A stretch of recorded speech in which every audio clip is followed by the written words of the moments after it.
Blog Talk Radio. All aboard!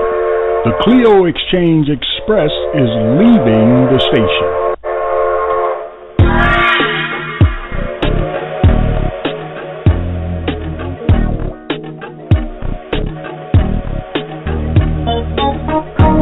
Welcome to the Clio Exchange Express, a conversation about the past, present, and future.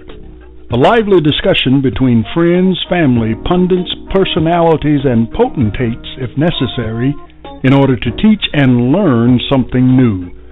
So sit back, relax, and enjoy the hour. Let's go to the show already in progress.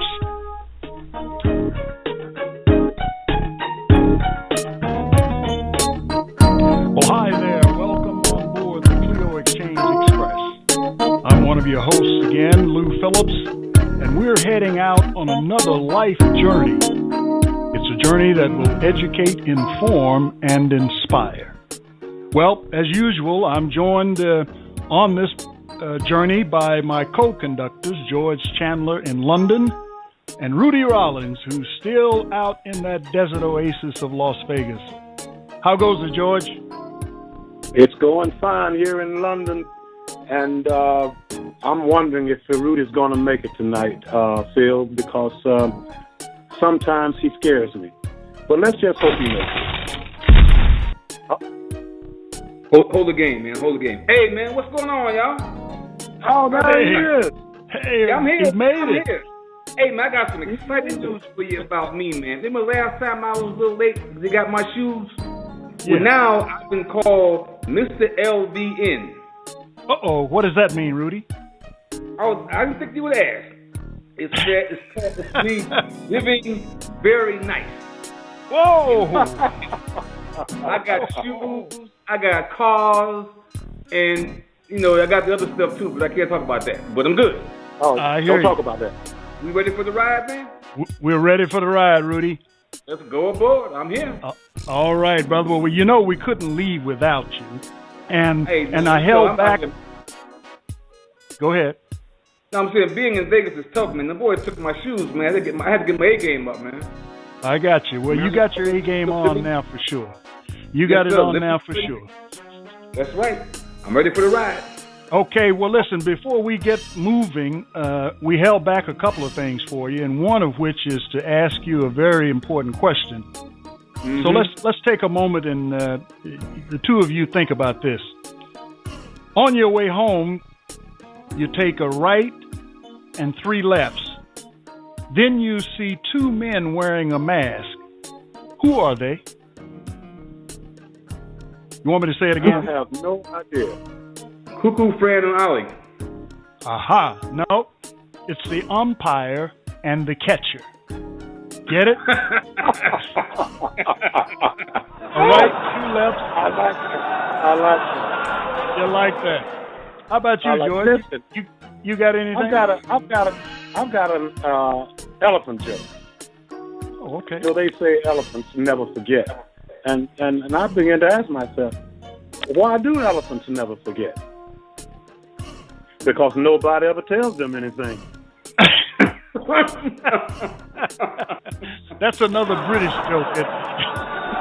Oh yeah. And what do you call an elephant in a phone box?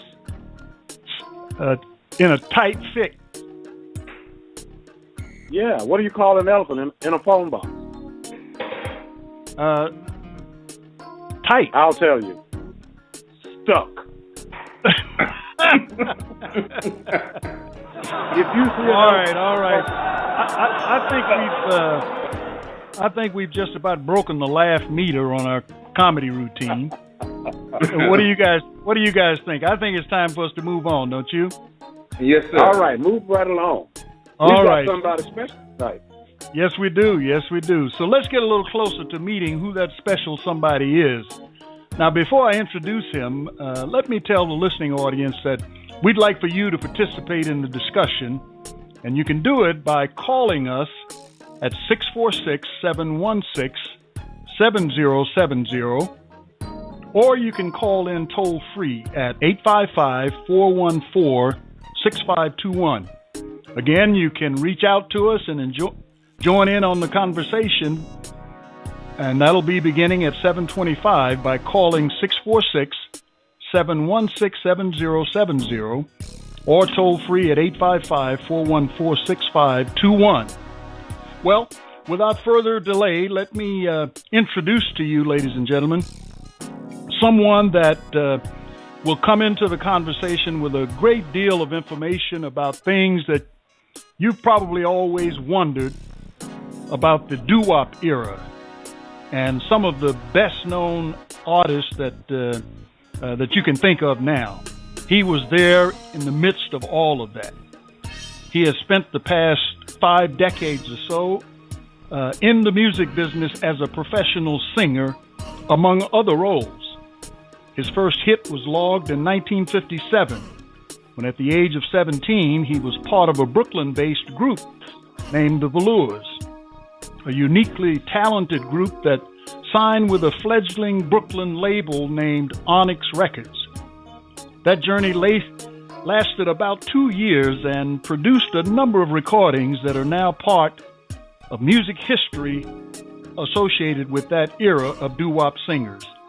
Ladies and gentlemen, please welcome to the conversation our friend and someone I consider to be a living legend because of the trail that he has blazed. Ladies and gentlemen, please welcome Mr. John Cheatdom. Hello, John. How are you tonight, brother? Hi. Hey, John. Hi. How you guys? How you feeling? Good, Real man. good. Outstanding, Yeah. man. We're just so grateful, John, that you've taken the time to spend a little time with us today so that we might get a glimpse at and share with our listening audience that rich history of yours. Oh, yeah, it was really wonderful. Really wonderful. You know, I mean, yep, sorry. No, go right What ahead. were you saying? I No, I was was just saying that we captured some of the information about you. At least I was privileged to hear it when we were with you a couple of years back at our annual reunion in London that was hosted by George, and Yeah. and I knew then that I'd look forward to an opportunity for you to just share that with a broader audience than those of us who were privileged to be there that day. But go ahead, you were Sure. about to say something. No, I was saying that the doo-wop era was such an amazing period of music, you know, because it was such simple music, you know, and even though it seemed simple, it was hard. I mean, you know, because I mean, back in those days, you know, every group had its own identity, you know, and you knew who everybody was, and of course in Brooklyn there was a group at every corner, and Manhattan, and in the Bronx, you know, of course in New York was the hub, you know, of doo-wop music. Yeah. Well, you know, and I can just imagine that New York, probably more so than any place else, represented that whole image of folks standing on the street corner, harmonizing and trying to get themselves together to go out and perform. And then also, I understand that there were a lot of entrepreneurs trying to get record labels started in Brooklyn. When you think of that period, what stands out most in your mind, John? The fact that we were young, and we were young and we were ambitious. Mm-hmm. You know, we wanted. You know, I mean, I was. You know, when I first started my first group, I was 14. And yeah, because what happened was, my mother took me to my mother used to go, her girlfriend used to go to the Apollo, and they took me. When I was 8 years old, they took me. She went to see Billy Eckstine. Okay. And she took me with her, and on the show with Billy Eckstine was Ink Spots. And when I heard Bill Kenny, the lead singer, when I heard him sing, I looked at my mother. And said, "Mom, you blew it, because that's what I'm doing the rest of my life. That is it right there." Now, John, this is George. Yeah. It's amazing you should mention Bill Kenny, because he was such a huge influence on the generation that came after. Oh yeah. Oh, without a doubt. Yeah. I mean, those singers like Clyde McFadden, Little Willie John, all of those singers were very influenced by him. Oh yeah. I mean, it was and so what? So after I saw them, all I wanted to do was get me a group and started singing. So the first group I formed was in church. And my mother was dead set against that. She said, I was the choir boy in my church. I went to First Day Zion Church in Brooklyn, which at that time was the largest black church in Brooklyn. And I was the head of the 4 choirs. We had 4 choirs, but the fact that I sang higher than all the girls, they put me in the senior choir. I was right, and so every Easter and every Mother's Day I used to do a solo. And the church was always packed. I mean, you're talking about 1,800 people. But those 2 days specifically. And I used to do a solo, and they used to pass around a briefcase, and I used to make about $600-700. What? Wow. Yeah. So John, so the group that you formed while you were part of the choir and everything, was it a gospel group or was it a secular? No, secular. Okay. It was a secular group. We call ourselves the Troubadours. And we went to. I want to say one thing about the church right quick. Okay. When I was in the choir till I was about 12. I told my mother, I said, listen, I said, my voice is about to change. Mama, I'm going to have to stop singing the choir. And she came about that moment. She says, can you do one more year? Just one more year. I mean, it was crazy money, Because it's so funny because Mother's Day, you got 1,800 people in the church. Father's Day, you got about 10, Oh, okay. So Mom, was important. So Mom was encouraging you to bring in the cash. Yeah. And fun. And when I went to boys' high school, and Freddie Williams from the Ink Spots, his son was in my class. Yeah, and his father wanted to start a group called the Young Ink Spots. So he asked me if I could join this group. So I said, we have to call my mother, and he called my mother. My mother said, you must be joking. My son ain't doing nothing like that. He's staying right there in school, So yeah. So they took Romy Ramus, who became our lead singer. His brother was the lead singer before. He was Arthur. He was a sensational singer. And he went and joined. He joined the original group, and he sang with them for about 50 years. He moved. Wow. He went straight to L.A. His name was Arthur Ramus, and he stayed with them for about 50 years. Okay, about what year was that when you guys were doing all of this, John? 53. Like in the 54. mid-50s? Okay. Yeah. Now, how did you get yourself showcased? Well, we used to do talent shows. Okay.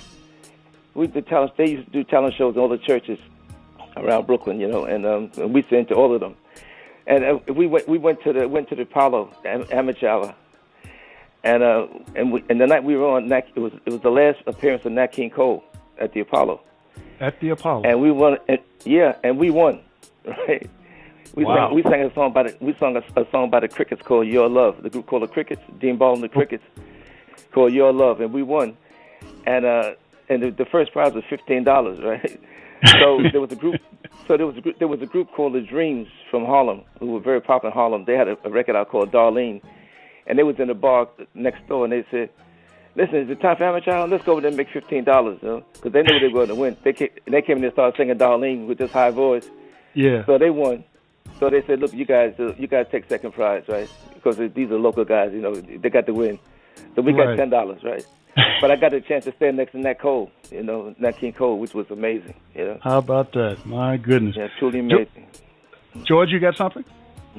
Yes, I was going to ask him about when the VELOURS got together, and how did you get your record deal? And how was that a a high point or a low point getting the record deal?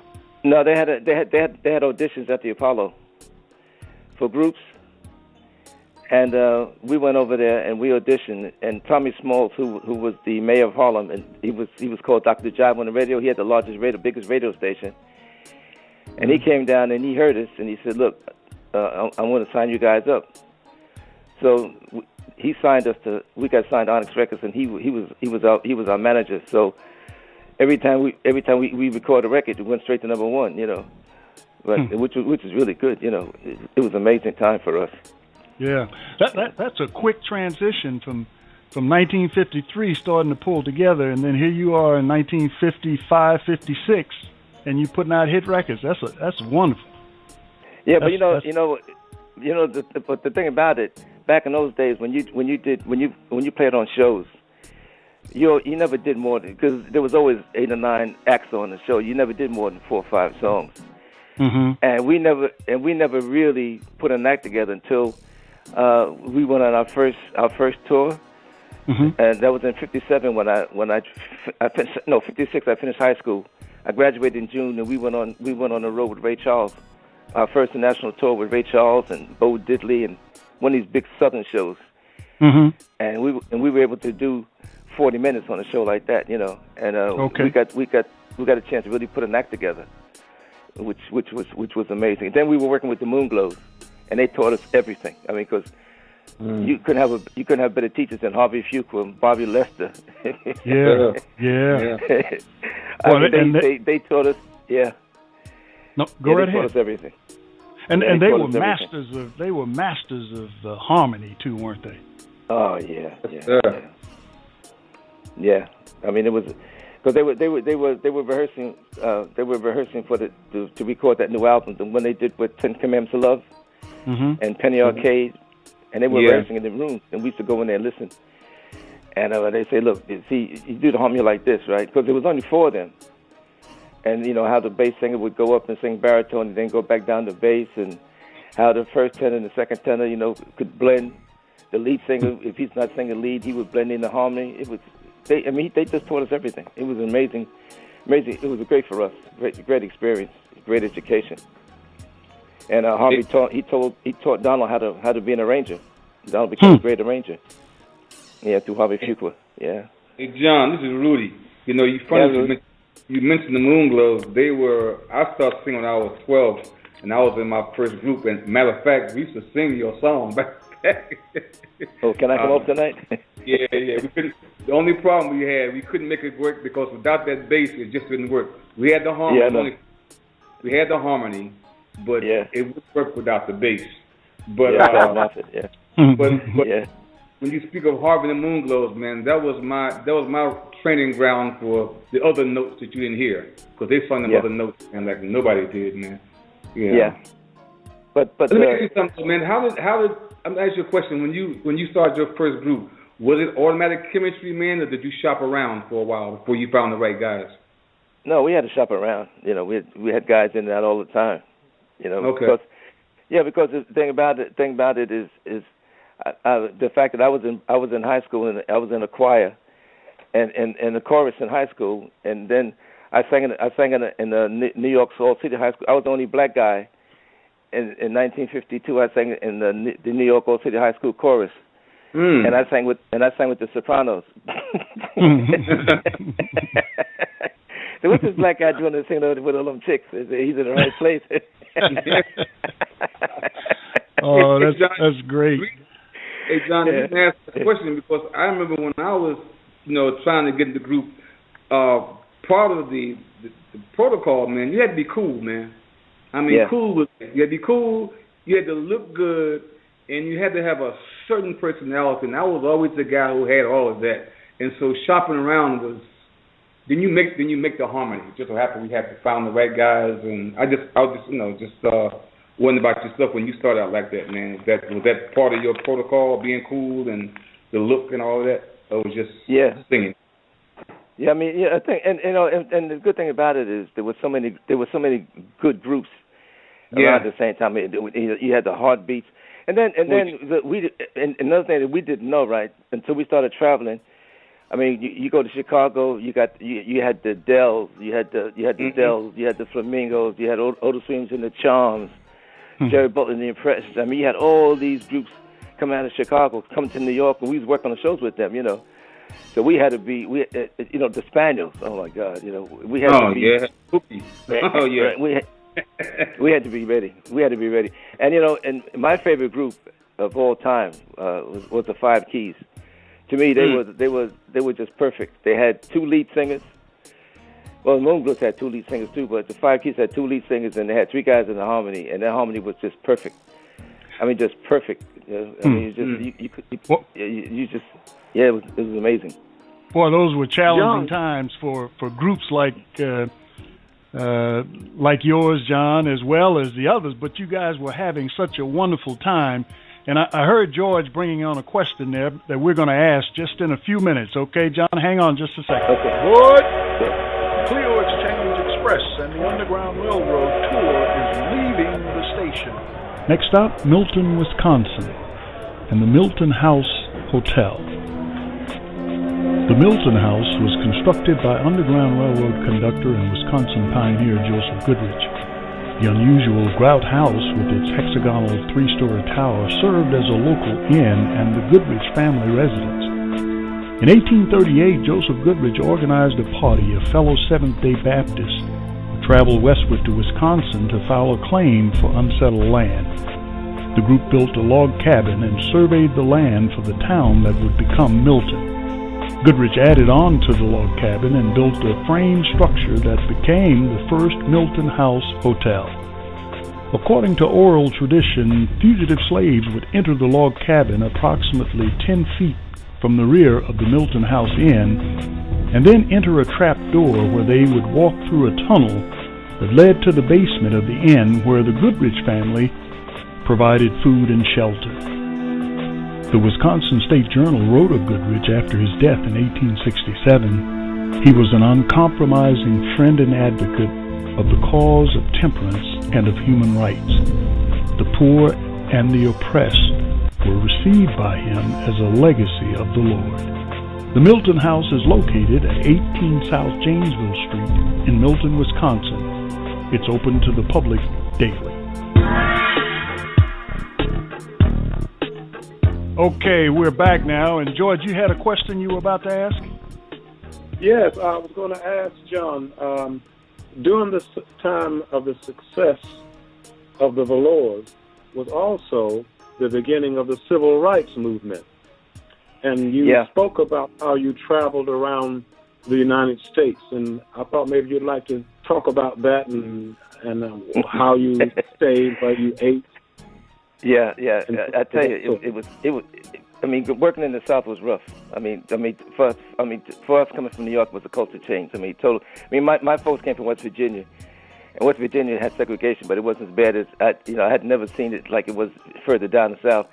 I mean, when we joined the Ray Charles tour, we went straight to. I think our first gig was in Greensboro, North Carolina, and the band was setting up in this auditorium, and they were setting up the instruments up facing the wall, and the way the stage was set, the one side of the stage was open, it was open with seats on it like an auditorium, and on the back side it was like a dance hall. So the band was setting up to the stage. So I asked the guys, I said, "Why are you setting up like that?" They said, "Well, we play to the wall. We sing to you guys. You be singing to the wall, and then when you finish singing your songs, you bow. First you bow to the right, where the white people sitting. You bow to the white people first, and then you turn to the other side and bow to the black people, right?" And that was a strange thing. Getting used to doing that, singing to the wall, boy. I tell you, that was incredible. That was incredible. And what about hotel accommodations? Well, we used to stay in people's houses. The only hotel that we stayed in, H.E. Gaston had even back then he had a motel in Atlanta, and Ray Charles and Mickey and Sylvia and most of the big stars stayed in the hotel, and we stayed we always stayed in people's houses. You know, they'd always have a house for us to stay in. You know, and the lady in the house would cook us dinner. She would cook us breakfast, dinner. But I mean, the breakfast they was cooking, she was cooking us grits with liver and all this. Have you got any bacon and eggs, man? when I used to all this kind. Right. So how long did you stay together? Did the group stay together, the Velours? We stayed together until, let me see, 56, to about 61. I see.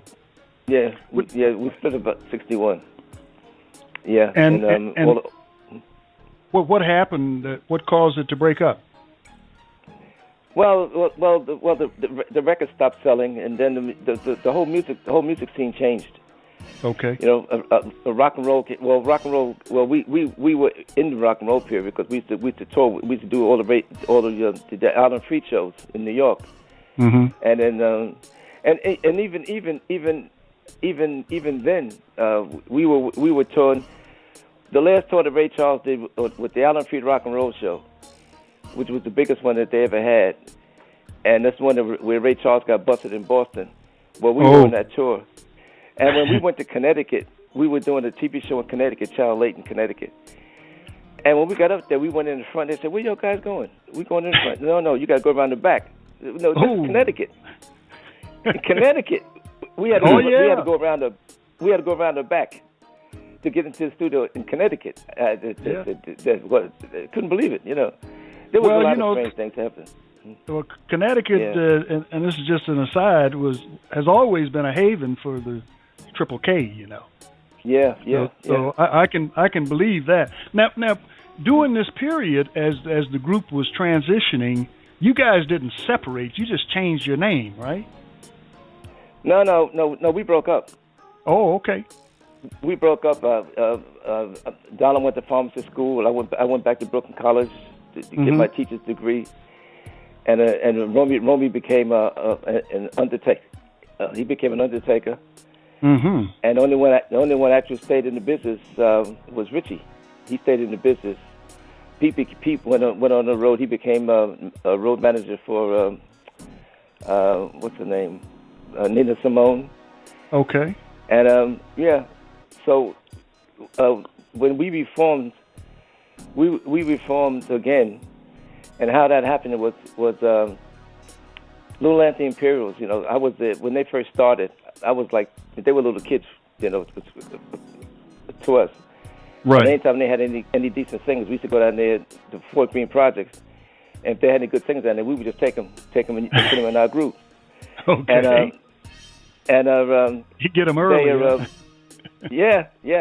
And so I was their vocal coach for years, and when they broke up the first time, and then around the same time we did, but when they reformed, they called me up and asked me if I wanted to join the group.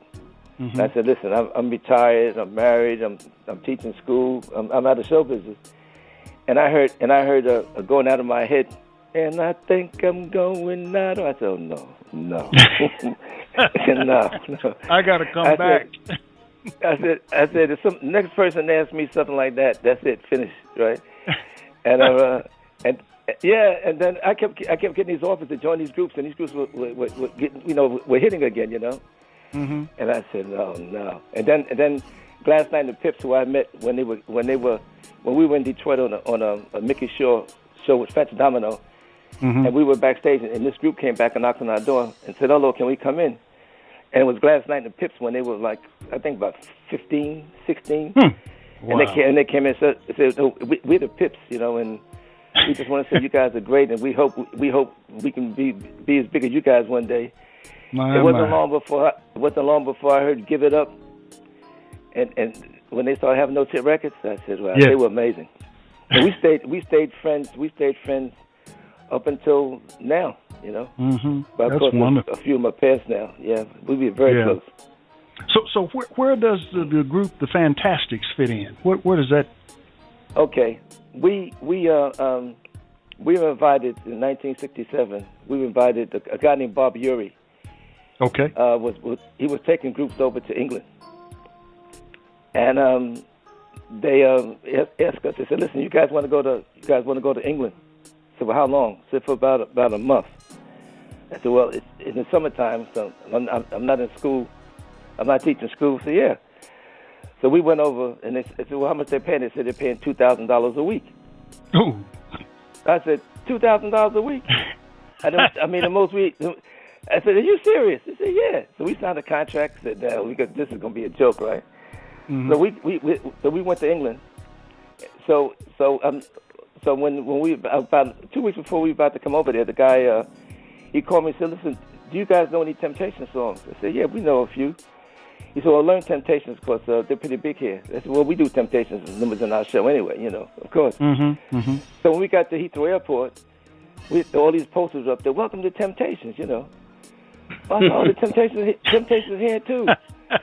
John Cheatdom, Jerome Raymond. I said, "Wait a minute, hold it." I said, Temptations. I mean, here I am, 5'8". Right.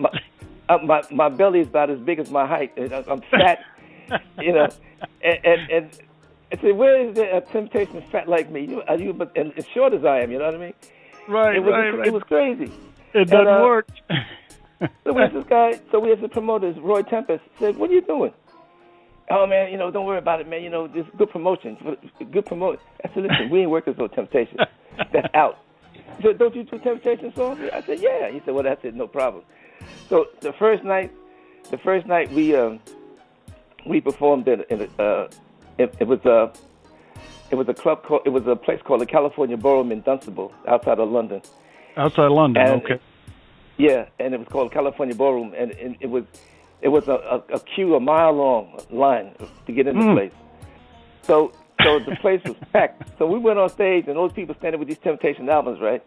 So I walked out on stage. I said, "Listen, as we're not the Temptations, but we'll give you Temptation music, right?" "Oh yeah, you want the Temptations?" I said, listen. All right. Anyway,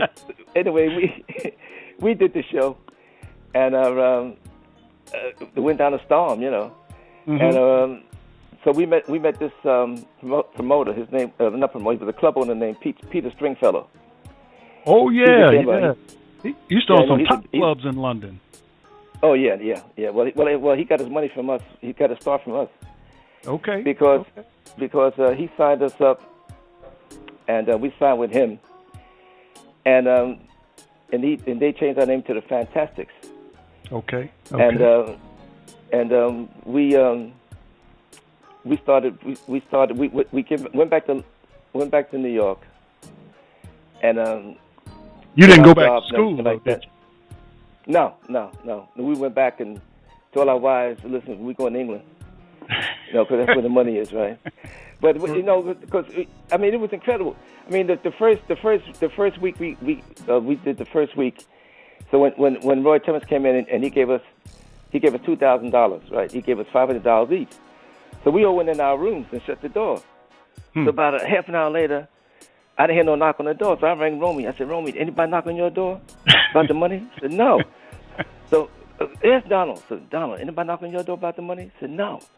"No, we're going to keep this money?" "Oh, listen." I mean, that was a lot of money back in those days. So I just threw the money all on the bed and just went to sleep. That's it. And we got paid every week, $2,000. It was amazing. Yeah. My goodness. So we came back to and finished and sort out business, and we came back to England to stay. And they changed our name to the Fantastics. And this producer, his name was Tony McCauley. He was working with Roger Green and Roger Cook, who would work with the Drifters. Mm-hmm. And the Drifters was getting all those hits, and they had all these songs. So they said, "Listen, we got some songs. Maybe you guys, would like to do a few." Right. So we went in, and we recorded one of the songs called "Something Old, Something New," and it became a smash. That was in '76. It became a smash. Okay. 1972. Something old, something new. That's a beautiful title. And you know what, John? You're getting into a great story, but we've got a caller on the line who's calling in from Brooklyn, and it may be somebody you know. So let's get him on the line here. Okay. Jonathan, you on the line? Yes, I am. Hi, Lou.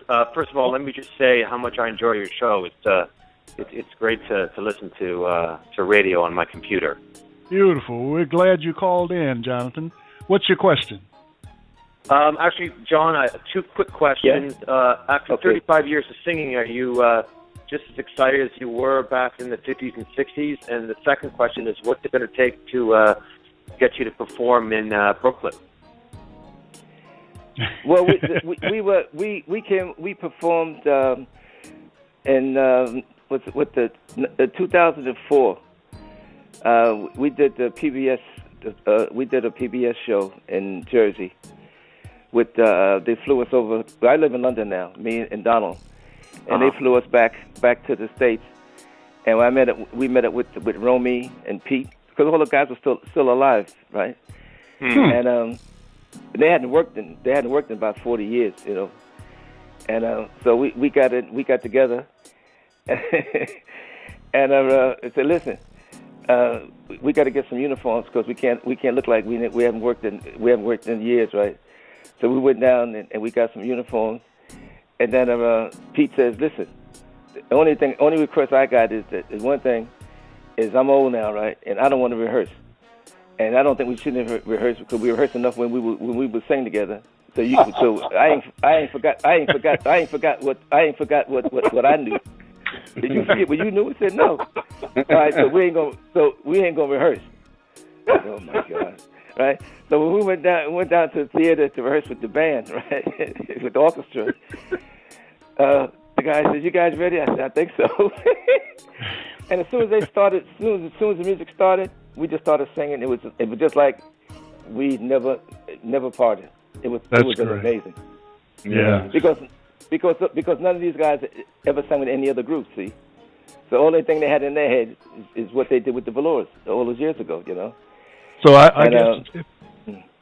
Yeah, I was just going to say, I don't know if Jonathan's still on the line or not, but it sounds like Jonathan, he'll come back there at the beck and call. We like that. We'd like to see you back in Brooklyn for sure. Yeah, Jonathan. You know what? You know, there's a singer. His name is Julius Mason. He was in school with me. Uh-huh. And when we broke up, years later, he started a group of VELOURS with our bass singer Charles Murphy, because Charles didn't come to England with us. He stayed in New York, and they worked together for a long time until Charles got killed. He got robbed. He tried to rob me one night coming from a gig, and he got killed. Mm-hmm. And they were working a lot in New York, you know. But now there's very few doo-wop shows anymore. That's for sure. I think Ronnie I died, and he used to do a lot of rock and roll shows. It's a shame, really. Yeah. You know. Yeah. But, and I see Benny King is still doing some of those kind of shows as well. Well, Jonathan, thank you so much for calling. Thanks for having me, and thanks for all the good music, John. We really appreciate it. Thank you. Yeah, I was telling you about Peter Stringfellow. Well, he sold us when we got our hit record to one of the greatest agents, managers of all time, Howard Davidson, who was the manager of Frank Sinatra.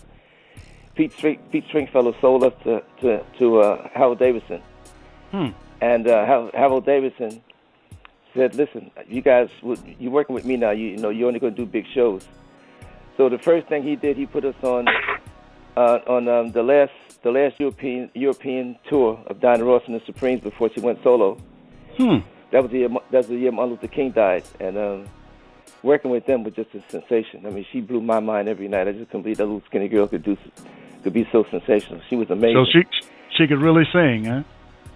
Or entertain. Yeah. But that's the name. That's the bottom line, entertainment. Yeah, that's what it's all about. You know, entertainment. Right. And she's amazing. And then they put us on tours with Frankie Valli 4 seasons. We did 2 tours with them. I mean, it was a great time with Howard Davidson. You know, that was really good. But then we broke up in '76. The Fantastics. Okay, so your transition from New York to London was a bit different than your transition from New York to the South with Ray Charles and company, right? Yeah, it's a little more successful, you know, less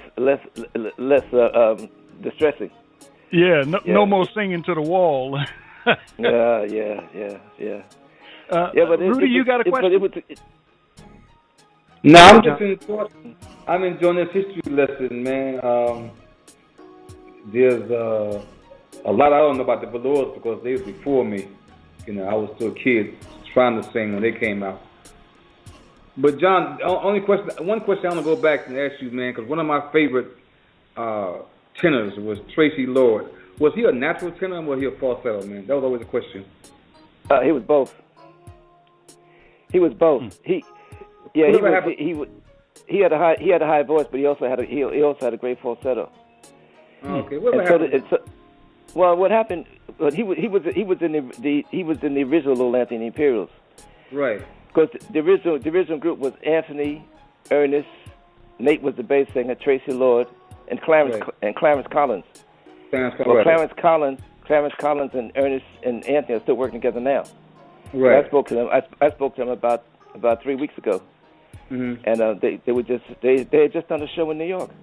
They're still working together. But when the group broke up, when they reformed to do Going Out My Head and all those, so when they asked me to join them, they didn't take Tracy and Nate back. They hired Sammy Strain. Sammy. Sammy Strain joined them. Great singer. Who was one of the greatest entertainers, one of the nicest guys in history of show business, boy. Sammy's just an amazing guy. I heard all those years I was just going to say, I think I heard George's voice in the background. We dropped him there for a moment. George, you back? Yes, I'm back. I've been back now for about 5 minutes. Okay, you got a question? Okay. Can I say? Can I say one thing about George? Can I say one thing about George? Yeah. George was singing in a group called the Four Kents, right, with Rudy. And they came to London, and somebody said, "Look, there's a group coming over from Italy to try to take over you guys' position." And I went down to see them in a show, and they just blew my head off. I called the guys up. I said, "Listen, we're in trouble. I just saw a group called the Four Kents, and they will tear us apart. These guys can entertain." And the thing about it, we still had that American kind of, you know, I'm pretty on stage, you know, I'm dancing, I'm doing my choreography, but don't touch me, you know what I mean? Don't smile, you know what I mean? All that, and people going to fall asleep in front of you, you know what I mean? Yeah. When I saw George and them, they came out there, boy, they were smiling and jumping around, and George was the front man, and he was running around and singing the tables and stuff. I said, "Oh my God, this is some different stuff here, boy. It was amazing." and one thing I wanted in my lifetime, I wanted to sing in a group with George Chandler. I asked him one time, but he was busy. I never got a chance because he is tremendous. Well, that's great. That's great. John, did you know the other side of the story? There was 4 of us, but only 3 singers. Right. He didn't know that story. Was Bass with the group? A couple of years ago. He thought it was 4 people singing. Yeah, it did. Yeah. Well, listen. It was only 3 people singing. Well, listen, John. Before we go off on another trail, let me just ask you, with regards to performing in Europe for as long as you have, 30 plus years. What did you find as being the greatest challenge for an African American transitioning like that?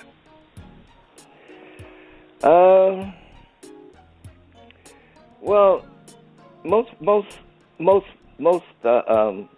countries that we tour the world, right? Mm-hmm. And I've been working with the Magic Sound of the Platters since 1984. Well, we hadn't got to that part yet, but we work everywhere because and we never have racial problems, things like that. Mm-hmm. I mean, they. How can I explain it? I mean, even we toured South Africa twice. We opened up Sun City, mm-hmm. and of course, they had their apartheid down there, stuff like that, right? Right. And we worked through that. I mean, we used to go down and work in the townships, and refuse to work anywhere for white folks, right?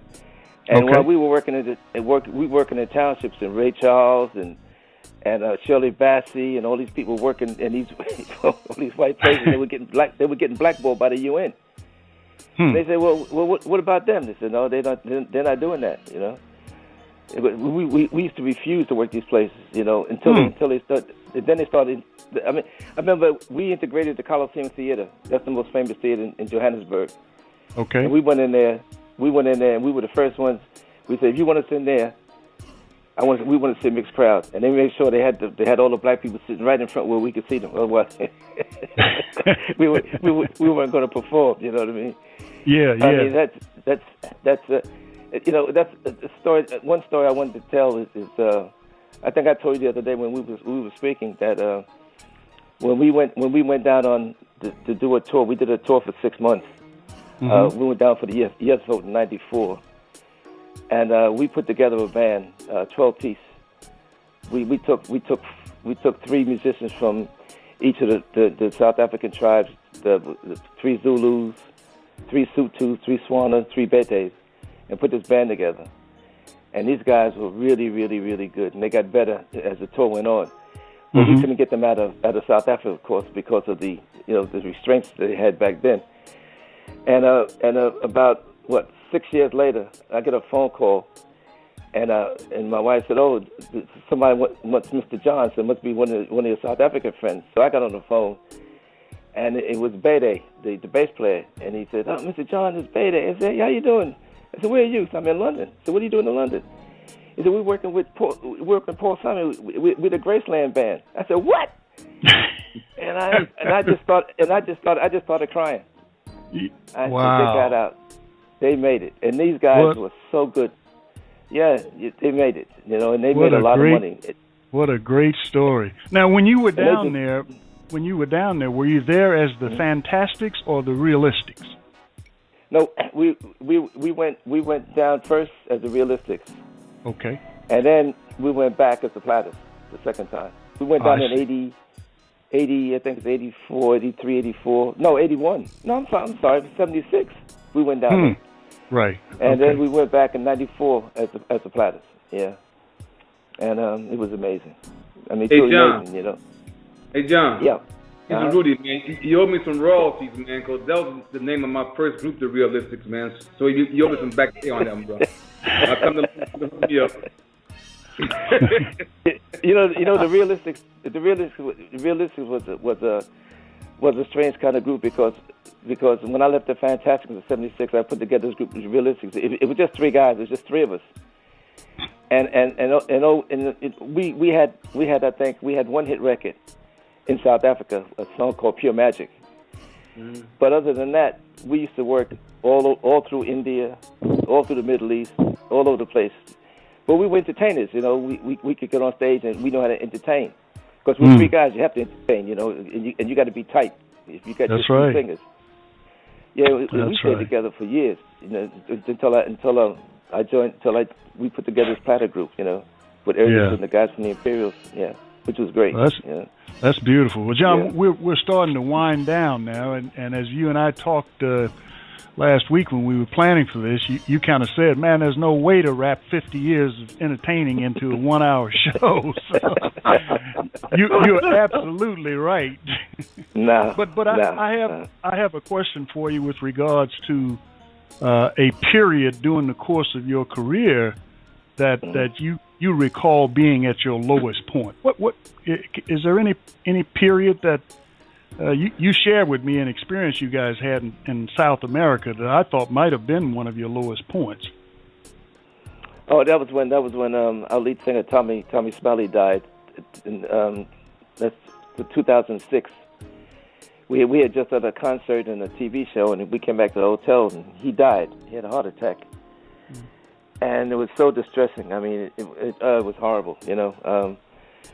The first thing as soon as they came to the hotel, first thing they see him laying there dead, and we were trying to revive him, and he kept getting colder and colder. So he's the guy, he can't be dead, you know. And we finally just said, okay, he's dead.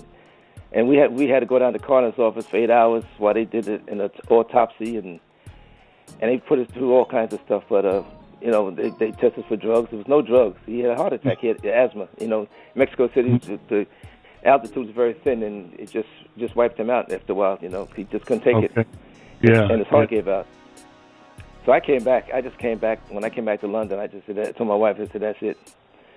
That's it. I'm finished." She said, "Yeah, I heard that before."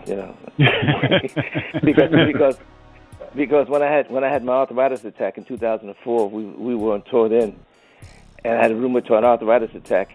I was in South America, and they called my wife and said, "Listen, you got to come get your husband because he can't work anymore. He's crippled." And I called her and said, "Listen, you bring your butt over here and mess with me." I said, "I'll knock you out. I'm fine. I'm in pain, but I can still work on stage." So I took all the stuffing out of my shoes because my feet were swollen, and I couldn't lift my arms up too high because of the pain. But I used to get out there on that stage, and the people used to look at me, "How are you doing that?" I was laughing and crying at the same time. I said, "But look, this is what I do." Yeah, this is my gig. Yeah, it's like I'm like George Burns. George Burns was 99. He said, "Listen, I'll be living to about 103 because I just signed a new 3-year contract for Vegas." You know what I mean? I'm like that. You know what I mean? I do. Now, what about the reverse of that? What is your high point? What can you point to as being the high point for you? Oh, wow. A lot of them, I'm sure. Wow. Oh boy, I had quite a few. Yeah, I know you've had a rich life. I think when we were number one, the VELOURS, when Can I Come Home Night went to number one, and we went to the Apollo as headliners. We were number one, and the Dells Overnight Night was number 2. Wow! And we met them, in the street. They were walking down the street, and we thought they were a gang from Harlem because they had on these trench coats, right? Right. And we said, look, don't run, just walk, right? And as we got closer to them, they started smiling. So we said, "Hey, who you guys?" And we the Dells. "Hey, man, we the VELOURS, man. We number one. Yeah, we number 2." But then the charts came out the next night, and they were number 1. Okay. So yeah, payback. but we said, listen. We're gonna finish the week number 1, right? Because we started this week number 1. So we're gonna stay number 1 for this whole week, right? And that's another relationship that lasted for all these years. And so, the guys are dying off now. I mean, Marvin Jr. just died. I mean, there's only Chuck Verne and Mickey left. Yeah. But well, this is great. That was one of my. I think, and my mother came to see because my mother refused. She refused for years. I'm not going to see that garbage. He didn't go to. He left the church. He grew his hair. Got all that stuff in his hair. Look, don't go to church anymore. You know what I mean? I ain't going to. I don't want to see that stuff. So finally, when we went to number 1, they got her to come to the Platters and see us. That was my highlight. Yeah. Well, that's good. And the interesting thing you spoke about God and the fact that in our conversation you certainly acknowledge the fact that God has been present in your life all along, and that's probably from a praying mother, right? Oh yeah. I mean, I spent most of my youth, my life. I was a Scout master. I was in the Boy Scouts for years. Explorer Scout, Life Scout, Air Scout. Yeah, I did all those things. I mean, that's a very important part of my life. I mean, people. I know sometimes people ask me. They say, "Well, if you're singing, how can you be into God if you sing it?" I said, "Well, listen, my music inspires people. It's we're not saying anything that's derogatory. We just sing love music. We just trying to make people happy. We're trying to bring happiness to people. And I say, well, God is with me every day because all the countries that I travel around the world all these years, and I'm 76 now, and my eyes are bad, and I still travel all the time. And I said, well, if I didn't have Him with me, I couldn't do this. Yeah. So I've always felt that way. Well, that's beautiful. Well, that's a wonderful place for us to really start to wrap it up. And I tell you, John, on behalf of my fellow conductors and the listening audience, I'm sure they've enjoyed this as well. I want to thank you for taking the time again, for giving us an opportunity to enjoy listening to you recount what is to me a tremendously colorful life. And I want you to get I want you to give my sincere regards to Marshall Thompson, please, because I haven't seen him since the Charlotte stopped touring Europe. Okay. And he's a great friend and really a tremendous guy. You know, just give my regards, please. I sure will. And I tell you, man, and I'm sure my cohorts agree with me, it's been a wonderful life stop for all of us, right, guys? Yes, sir. It certainly has. And John, I pray that God will continue to fill your life with His grace and mercy, and give you all the very best that He has to offer. Thank you very much. Thank you. Okay. And you guys stay cool, and I hope to see you guys soon. Yes, sir. Okay, buddy. Yes, sir. All right. God bless you. Thank you. Yes, sir. Okay, the conductor is telling us it's time to move on. We hope you've enjoyed the show. Let us know by sending an email to info@clioexchange-express.com. That's info@clioexchange-express.com. Until next time, we wish you peace of mind, love from the heart, and happiness you cannot explain.